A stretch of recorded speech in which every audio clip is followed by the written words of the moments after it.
Hey everybody, it's me, Angel Benton, and it is time for another edition of Angel Sudsy Recap, where we delve into the world of daytime television and we do a few reality shows on the side. And one of the daytime TV, no, not daytime TV shows, this is a reality show. One of the reality shows that we're doing is The Amazing Race. So here's the thing, they just had one episode of The Amazing Race air. And, you know, the gimmick or the shtick that they've got this season is that all the people involved are all at the tops of their field. Okay, I mean, listen, I would much rather they did that than do another fucking singles have to find your own team, or, what is the other one? The date one? That was the worst one. That was the worst season, I'm sorry. The worst season was when they were on those dates. That was the dumbest shit ever. It was awful. It was horrible. God. I didn't mind, actually. They had the social media stars, you know, and they had like Tyler Oakley and his partner, and they had a whole bunch of other, like, they had that one guy that does all those crazy, like, weird videos, and it was, I enjoyed that season, actually. It wasn't that bad. I didn't think it was that bad. I liked it.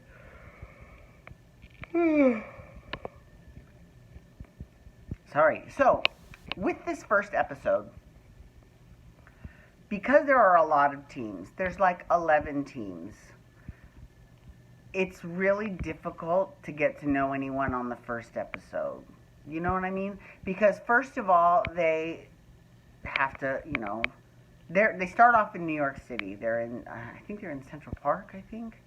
And they get the first clue, and it says to go to Reykjavik, Iceland.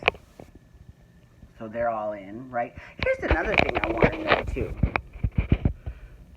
Why all of a sudden, now granted, I've lived a few years, quite a few, and I have seen Iceland more on my television in the past 6 months than I think I have ever seen Iceland.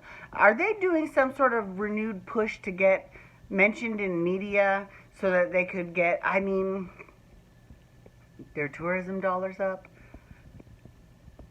Yeah. Something to think about. But, I mean, it's still cool. It's not like it's not a cool place, you know. But I'm just saying, maybe I'm too cynical. Maybe I just need to, like, not always jump to the worst case scenario. I know. Well, whatever. Anyways.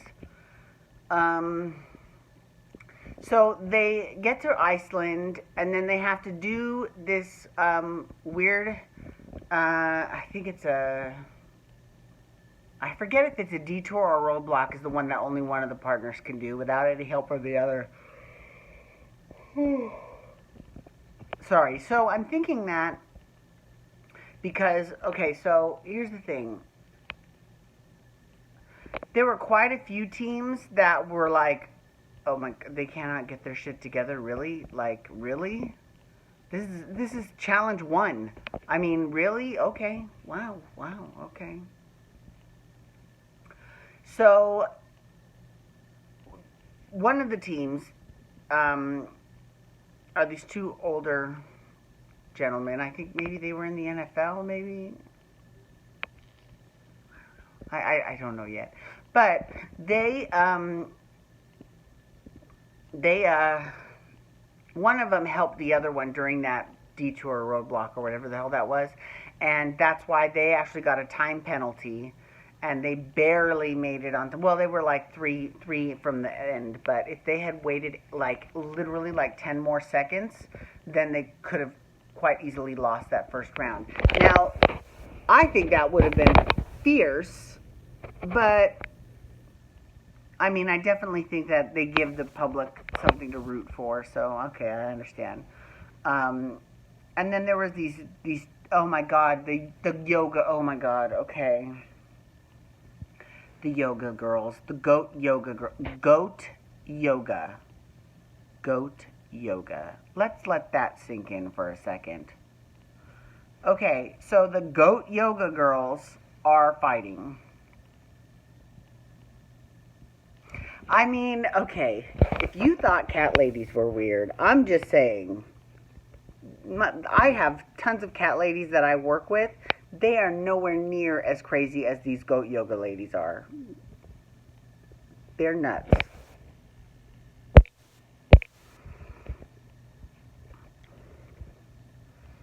I don't know how they barely made it too. I think they came in second to last, or maybe they even came in last, but not like last, like I think 10th place. I don't know, but they were fighting until the end, and it's like, oh my god.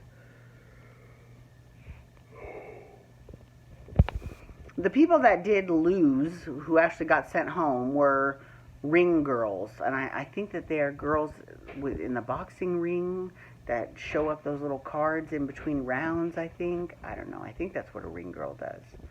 Um, or maybe they do. Maybe they're not from boxing. Maybe they're from like Ultimate Fighting or something like that, and they do something totally different. I don't know. Whatever. They're ring girls. Knowing me, they probably don't even work for boxing at all. They probably work for like, K Jewelers, and they're the ring girls. Whatever. Yeah, but they went home. And it's in a way, I feel bad for them because obviously those two other teams should have totally gone home first. But they did seem a little bit boring. I'm just saying. They kind of seemed a little bit, so okay.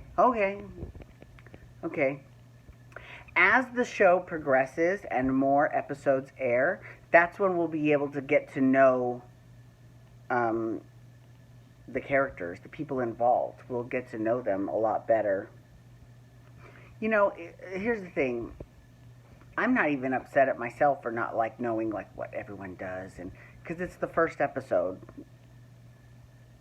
I mean, I could have done like all kinds of crazy research and looked shit up online and stuff, but I prefer to actually come across that stuff on its own. You know what I mean?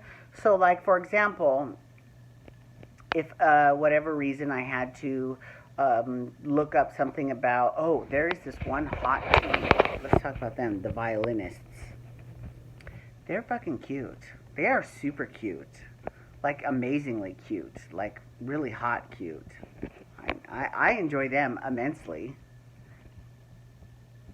For sure. I'm trying to think if there's anyone else. Oh, and there's some Olympians on there. There's some skiers, I think. They're skiers. Who else? There's Joey Chestnuts, who, if you don't know anything about competitive eating, he's the one that always wins the big hot dog contest every year that Nathan's has on the boardwalk in New Jersey. God, I'm just so belchy lately. Ugh. Anyways. So Joey Chestnut and another guy, I forget what the other guy's name is, but they're a team. What other people? Oh, wait. I think there are people from the police department. I don't know. We'll see. We'll have to wait and see how the rest of the series goes. Yeah, I can't.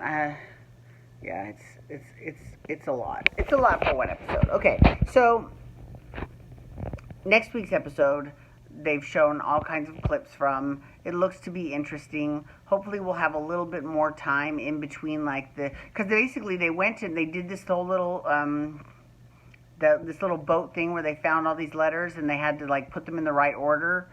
And of course, there was one letter that had an accent on it, and it kept getting fucked up because there was another letter without the accent earlier in the word, and it was fucking people up because they weren't understanding that it's actually a different letter with that accent, right? Okay. Well, anyways, and then they went to some cliff and did a ravine challenge, and that was it. And then they went into the pit stop. So, it was okay. It was decent. It wasn't awful.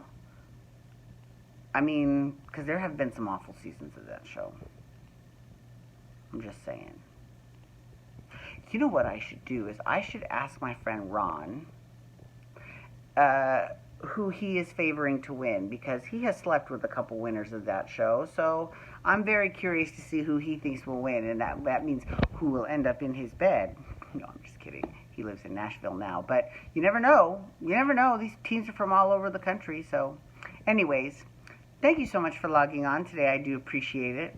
Please feel free to follow me on Twitter, Instagram, and Snapchat at Angel Benton. And you can hashtag Amazing Race to talk about the Amazing Race, or you can also hashtag Bold and Beautiful to talk about the Bold and Beautiful, which I will be doing tomorrow.